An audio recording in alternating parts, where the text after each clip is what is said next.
नमस्कार। सुलेख कहानियाँ में आपका बहुत बहुत स्वागत है। आइए आज सुनते हैं सुदर्शन जी की लिखी कहानी एल्बम। पंडित शादीराम ने ठंडी सांस भरी और सोचने लगे, क्या ये ऋण कभी सर से ना उतरेगा। वे निर्धन थे परंतु दिल के बुरे न थे। वे चाहते थे कि चाहे जिस भी प्रकार हो अपने यजमान लाला सदानंद का रुपया अदा कर दें। उनके लिए एक एक पैसा मोहर के बराबर था। अपना पेट काट कर बचाते थे, परंतु जब 4 पैसे इकट्ठे हो जाते तो कोई ऐसा खर्च निकल आता कि सारा रुपया उड़ जाता। शादीराम के हृदय पर बर्छियां चल जाती थीं। उनका हाल वही होता था जो उस डूबते हुए मनुष्य का होता है जो हाथ पांव मारकर किनारे तक पहुंचे और किनारा टूट जाए। उस समय उसकी दशा कैसी करुणाजनक, कैसी हृदय भेदक होती है। वो प्रारब्ध को गालियां देने लगता है। यही दशा शादीराम की थी। इसी प्रकार कई वर्ष बीत गए। शादीराम ने पैसा बचा बचा कर 80 रुपये जोड़ लिए। उन्हें लाला सदानंद को 500 रुपये देने थे। इन 80 रुपये की रकम से ऋण उतारने का समय निकट प्रतीत हुआ। आशा धोखा दे रही थी। एकाएक उनका छोटा लड़का बीमार हुआ और लगातार 4 महीने बीमार रहा। पैसा पैसा करके बचाए हुए रुपए दवा दारू में उड़ गए। पंडित शादीराम ने सर पीट लिया। अब चारों ओर फिर अंधकार था। उसमें प्रकाश की हल्की सी किरण भी दिखाई न देती थी। उन्होंने ठंडी सांस भरी और सोचने लगे, क्या ये ऋण कभी सर से न उतरेगा। लाला सदानंद अपने पुरोहित की विवशता जानते थे और न चाहते थे कि वो रुपया देने का प्रयत्न करें। उन्हें इस रकम की रत्ती भर भी परवाह न थी। उन्होंने इसके लिए कभी तगादा तक नहीं किया, ना कभी शादीराम से इस विषय की बात छेड़ी। इस बात से वे इतना डरते थे मानो रुपए स्वयं उन्हीं को देने हो। परंतु शादीराम के हृदय में शांति न थी। प्राय सोचा करते कि ये कैसे भले मानुस हैं जो अपने रकम के बारे में मुझसे बात तक नहीं करते। खैर, ये कुछ नहीं करते सो ठीक है, परंतु इसका तात्पर्य ये थोड़ी ही है कि मैं निश्चिंत हो जाऊं। उन्होंने लाला सदानंद के सामने सर उठाने का साहस न था। उन्हें ऋण के बोझ ने नीचे झुका दिया था। यदि लाला सदानंद ऐसी सज्जनता ना दिखाते और शादीराम को बार बार तगादा करके तंग करते तो उन्हें ऐसा मानसिक कष्ट ना होता। हम अत्याचार का सामना सर उठाकर कर सकते हैं, परंतु भलमानसी के सामने आंखें नहीं उठती। एक दिन लाला सदानंद किसी काम से पंडित शादीराम के घर गए और उनकी अलमारी में से कोई 100 बंगला, हिंदी, अंग्रेजी आदि भाषाओं की मासिक पत्रिकाएं देखकर बोले, ये क्या। पंडित शादीराम ने पैर के अंगूठे से जमीन कुरेदते हुए उत्तर दिया, पुरानी पत्रिकाएं हैं। बड़े भाई को पढ़ने का बड़ा चाव था। वे प्राय मंगवाते रहते थे। जब जीते थे तो किसी को हाथ ना लगाने देते थे। अब इन्हें कीड़े खा रहे हैं। रद्दी में क्यों नहीं बेच देते। इनमें चित्र हैं। जब कभी बच्चे रोने लगते हैं तो एक साथ निकाल कर देता हूँ, इससे उनके आंसू थम जाते हैं। लाला सदानंद ने आगे बढ़कर कहा, 2-4 पर्चे दिखाओ तो। पंडित शादीराम ने कुछ पर्चे दिखाए। हर एक पर्चे में कई कई सुंदर और रंगीन चित्र थे। लाला सदानंद कुछ देर तक उलट पुलट कर देखते रहे। सहसा उनके हृदय में एक विचित्र विचार उठा। चौंक कर बोले, पंडित जी कहिए। ये चित्र कला सौंदर्य के अति उत्तम नमूने हैं। यदि किसी शौकीन को पसंद आ जाए तो 1000-2000 रुपये कमा लो। पंडित शादीराम ने एक ठंडी सांस लेकर कहा, ऐसे भाग्य होते तो यूं धक्के ना खाता फिरता। लाला सदानंद बोले, एक काम करो। क्या। आज बैठकर इन पत्रिकाओं में जितनी अच्छी अच्छी तस्वीरें हैं सबको छांट कर अलग कर लो। बहुत अच्छा। जब ये कर चुको तो मुझे बता देना। आप क्या करेंगे। मैं इनका एल्बम बनाऊंगा और तुम्हारी ओर से विज्ञापन दे दूंगा। संभव है ये विज्ञापन किसी शौकीन हाथ पड़ जाए और तुम 4 पैसे कमा लो। पंडित शादीराम को ये आशा ना थी कि कोयलों में हीरा मिल जाएगा। घोर निराशा ने आशा के द्वार चारों ओर से बंद कर दिए थे। वे उन हतभाग्य मनुष्यों में से थे जो संसार में असफल और केवल असफल रहने के लिए उत्पन्न होते हैं। सोने को हाथ लगाते थे तो वो भी मिट्टी हो जाता था। उनकी ऐसी धारणा ही नहीं, पक्का विश्वास था कि ये प्रयत्न भी कभी सफल ना होगा। परंतु लाला सदानंद के आग्रह से दिन भर बैठकर तस्वीरें छांटते रहे। ना मन में लगन थी, ना हृदय में चाव, परंतु लाला सदानंद की बात को टाल न सके। शाम को देखा 200 एक से एक बढ़िया चित्र हैं।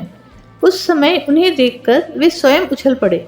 उनके मुख पर आनंद की आभा नृत्य करने लगी, जैसे फेल हो जाने का विश्वास करके अपनी प्रारब्ध पर रो चुके विद्यार्थी को पास हो जाने का तार मिल गया। उस समय वो कैसा प्रसन्न होता है, चारों ओर कैसी विस्मित और प्रफुल्लित दृष्टि से देखता है। यही अवस्था पंडित शादीराम की थी। वे उन चित्रों की ओर इस तरह से देखते थे मानो उनमें से प्रत्येक 10-10 का नोट हो। बच्चों को उधर देखने न देते थे। वे सफलता के विचार से ऐसे प्रसन्न हो रहे थे जैसे सफलता प्राप्त हो चुकी हो, यद्यपि वो अभी कोसों दूर थी। लाला सदानंद की आशा उनके मस्तिष्क में निश्चय का रूप धारण कर चुकी थी। लाला सदानंद ने चित्रों को एल्बम में लगवाया और कुछ उच्च कोटि के समाचार पत्रों में विज्ञापन दे दिया। अब पंडित शादीराम हर समय डाके की प्रतीक्षा करते रहते थे। रोज सोचते थे कि आज कोई चिट्ठी आएगी। दिन बीत जाता और कोई उत्तर न आता था। रात को आशा सड़क की धूल की तरह बैठ जाती थी, परंतु दूसरे दिन लाला सदानंद की बातों से टूटी हुई आशा फिर बन जाती थी। इस प्रकार गाड़ियां चलने से पहले दिन की बैठी हुई धूल हवा में उड़ने लगती है। आशा फिर अपनी चमकता हुआ मुख दिखाकर दरवाजे पर खड़ा कर देती थी। डाक का समय होता तो बाजार में ले जाती और वहां से डाक खाने पहुंचती थी। इस प्रकार 1 महीना बीत गया, परंतु कोई पत्र न आया। पंडित शादीराम सर्वथा निराश हो गए, परंतु फिर भी कभी कभी सफलता का विचार आ जाता था। जिस प्रकार अंधेरे में जुगनू की चमक निराश हृदयों के लिए कैसी जीवनदायिनी, कैसी हृदय हरिणी होती है, इसके सहारे भूले हुए पथिक मंजिल पर पहुंचने का प्रयत्न करते और कुछ देर के लिए अपना दुख भूल जाते हैं। इस झूठी आशा के अंदर सच्चा प्रकाश नहीं होता, परंतु ये दूर के संगीत के समान मनोहर अवश्य होता है। इसमें वर्षों की नमी हो या ना हो, परंतु इसकी काली घटा का जादू कौन छीन सकता है। आखिर एक दिन शादीराम के भाग्य जागे। कलकत्ता के एक मारवाड़ी सेठ ने पत्र लिखा कि एल्बम भेज दो, यदि पसंद आ गया तो खरीद लिया जाएगा।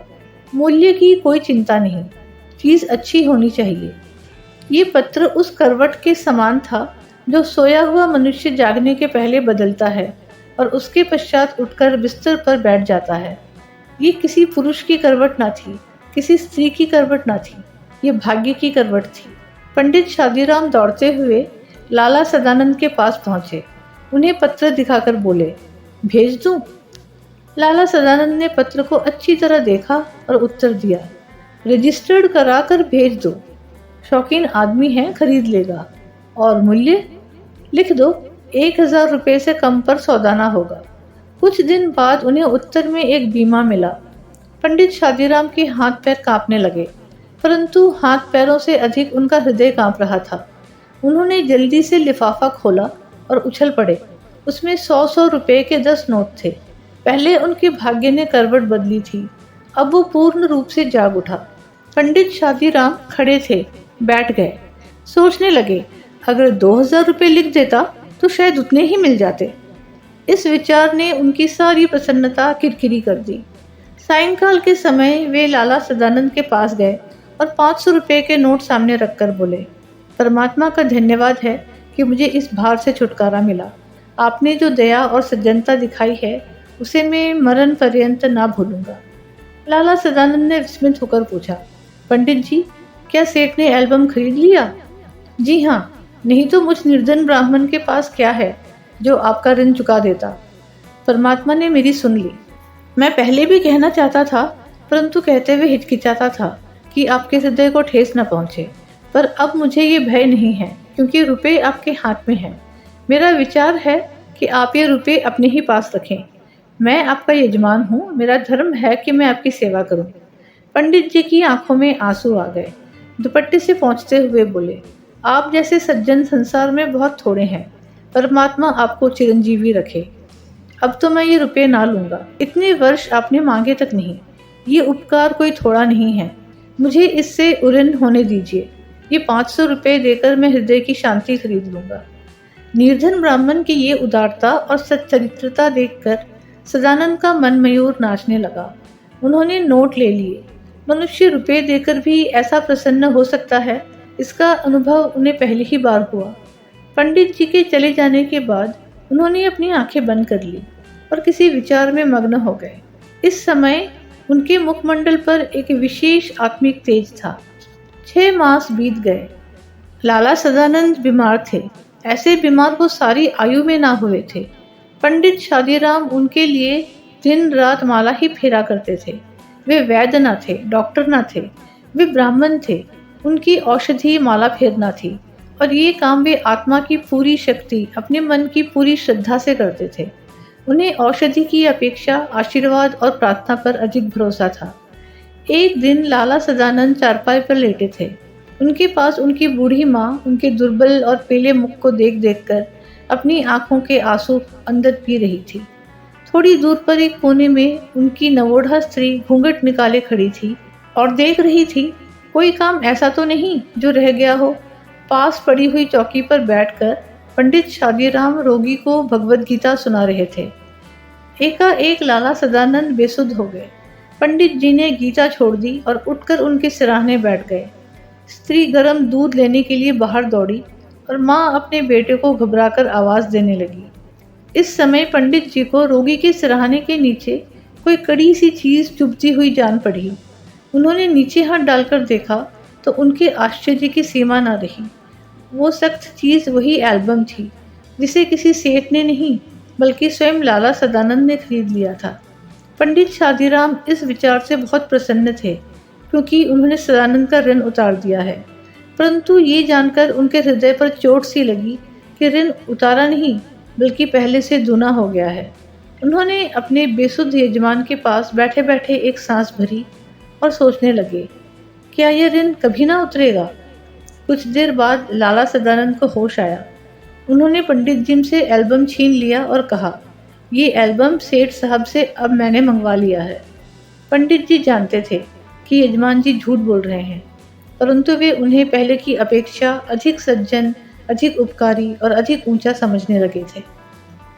उम्मीद है आपको ये कहानी पसंद आई है तो वीडियो को लाइक और शेयर अवश्य करें और ऐसी ही कहानियाँ सुनने के लिए चैनल को सब्सक्राइब करना बिल्कुल ना भूलें। धन्यवाद।